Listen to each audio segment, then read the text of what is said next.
not have emotional control. You can't tell men to cry anytime they want, because men don't just cry sad, they cry angry.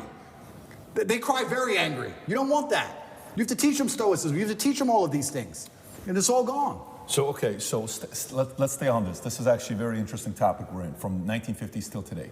So you're saying, if somebody is a Tate, if somebody is my wife, if somebody is my son, you're going to be doing this. I'm not going to let a teacher X, Y, Z. Okay. Well, 85, 90% of America doesn't have the money to be able to Correct. put them in a private school. Correct. Where right now is June. If you go on YouTube or Twitter and look at Pride Month, everywhere kids are coming to school. Parents, you know, teachers got these Pride stuff going on all over the place. Parents are like, look, I'd love to put them in a private school, but even some private schools are doing it right now. In Florida, there is a private school. It's known, one of the best private schools out there. You know which one I'm talking about? I won't mention it. Starts with the letter P. People should know what it is, but they all know what I'm talking about. We have a party at our house, okay?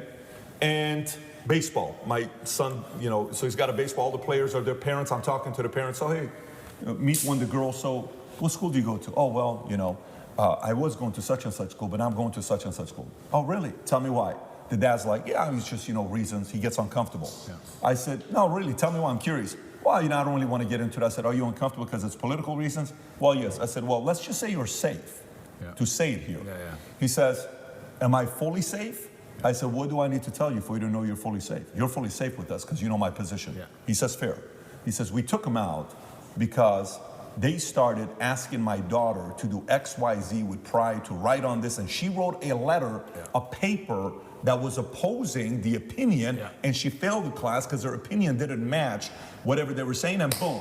Now, so I said, what's going on with that private school? That school's 50 grand a year per kid, the one that's grooming. 50 grand a year per kid. There's an exodus from this school to go to other schools. So one, some parents don't have the option, Andrew, to say, you and I are not worried about it. I'm not worried about it, but the people I'm leading, they're worried about it. Absolutely. How do you fix it if you're that person without the resources you got? And that's another thing that's difficult, because I have two answers to this question. I have the arrogant answer, not the answer that I believe is helpful. I know the arrogant one, but give both of them. I'll give both. The one I actually believe is helpful. This is where I think things like we discussed earlier, like the KLAN comes into effect, right? Imagine you had 18 kids from 6 or 7 parents, groups of parents, and everyone's living together. The family unit, the energy and the ethos and the merits of that particular clan is going to be so much stronger and difficult for the matrix to penetrate and break. Their best friends are the people they live with. The kids live with the other kids who believe the same as them. The parents all agree. When you're a clan, you're far more difficult to attack and assault. So I would say the first thing I would do if I was a parent of normal income, I would try and find other parents who agree with me, and try and find other people who are ideologically sound, and I'd make sure that our children are friends and they spend the most time with each other, and I would try for us all to go on holidays together. And I would also put in conscious effort to try and deprogram. I don't think many parents say to their kids, what did you learn today? I'd be doing that not to check on the kid. I'd be doing the check on the school. But let me challenge you. What's going on? Sure. So let's role play. Go ahead. Ask me the question. What did you learn at school today? So today we learned that, you know, Dylan Mulvaney had the courage to stand up for her beliefs, and she's a hero because she's out there and she's helping a lot of other people that are going through challenging times be able to stand up for themselves. Okay. What are you going to tell me? I would say, why do you think they want you to believe that? What do you mean that? Why do you think they want you to believe that? They've told you something. I don't believe that's true. What they've done is lie to you. Why do they want you to believe that? Perfect. So say you now convince me I'm your son. Great. I go to school tomorrow. Ready? Correct. Now I'm in school. Correct. Hey, Miss Jones says, hey, Patrick, so tell me, so what did you think about this you have to write this paper? Well, let me tell you, last night I was having a conversation with my dad, and my dad told me, why do you want me to believe that? Then comes the phone call. And then now you're cornered as a parent, and now what do you say to the school? Say I'm the school, role play. Correct. And I can't role play it by myself. It's difficult. It's difficult. And this is the exact point why you need a clan, you need a network, you need other parents. If I was a parent and my child was going to public school, I'd be extremely interested in finding other parents whose kids were going to that public school. Yeah, you have the PTA meetings, etc., but there has to be a degree of strength in numbers. It's hard. You can say homeschooling, that's the cop-out. But the other answer, the more arrogant answer to this, is actually an answer I gave after the subway incident. You know, in New York with the subway where they choked the guy and he died. I get asked all the time, Andrew, what would you have done in that scenario? It's a very difficult scenario. I mean, we can argue whether he choked him too long, whether he was trying to protect people, there's a bunch of arguments. But it's very unfortunate. This goes back to what I was saying earlier. You can no longer just be the average man, the average citizen. I insulate myself from so many problems with money. I know this is a terrible thing to say and people aren't gonna like hearing it, but it's true. I never have to worry about some garbage on the subway. I never have to worry about, do I stand up and defend this woman or allow her to get attacked because they're gonna put me in jail? I never have to worry about some fight on a plane because the ticket was $40. I never have to worry about my kid going to learn something they don't wanna learn. I don't have to worry about any of this because money protects me, right? So when I say this, like if I have a girl and she's saying, all you do is work, you need to be a dad too. I'm being a dad by being rich. That's me being a dad. That's how I protect you all. I'll work 18 hours a day every single day. That's me being a dad more than almost anything, because that's how I protect you and everybody else from all this insanity. It's the only way to do it, because you need to be flexible. We're fully on the same page. I'm on the same page as you. I also went and made the money, so I get to pick and choose. Yeah. What I'm talking about is a message, because the reality is not everybody is going to go out there and make the Correct. 10 a month or Correct. whatever you make. It's just not going to happen. Correct. The market's not set up that way. Correct. Quite frankly, not everybody brings that kind of value to the market. Correct. To garner that kind of pay. You know that, I know that. Correct. Okay, how can you and I help the audience that is sitting there, great citizens, Yep. net positive. Yep. They take their kids to church on Sundays. Yep. They work their butts out. They're doing their best to keep their marriage together as hard as it is. Yep. They're paying the bills for the kids. They're making 80 grand, 120 household income. Yep. They can't talk like you and I. You're right. What do they do? You're right. Let's give them the solution. You're right. So if I was them, here's what I would do. I would make sure that my family had core parameters and core beliefs that we believed in, and I would fact check everything my child was told against those core parameters and core beliefs. So let's say one of our core parameters and core beliefs was hard work. We believed in hard work and dedication. When they came home and told me something about body shaming or the fact that models can change, I'd say, does that agree with the beliefs and the merits that this family has decided we're going to operate under? Yes or no?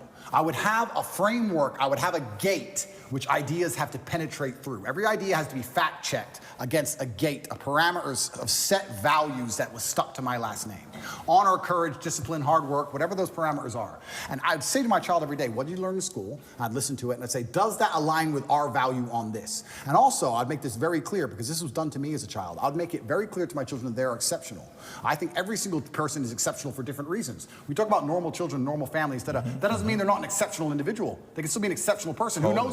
Who knows what they might become? Sure. I'd say you're an exceptional. You don't believe what everyone else in that school is told to believe just because it is said. You're an exceptional person, and we have a framework we operate under because your last name is X, and our framework is this. Does that align with hard work and dedication? No, it doesn't. Why are they trying to tell you that? Because they're trying to attack the framework which you need to be successful.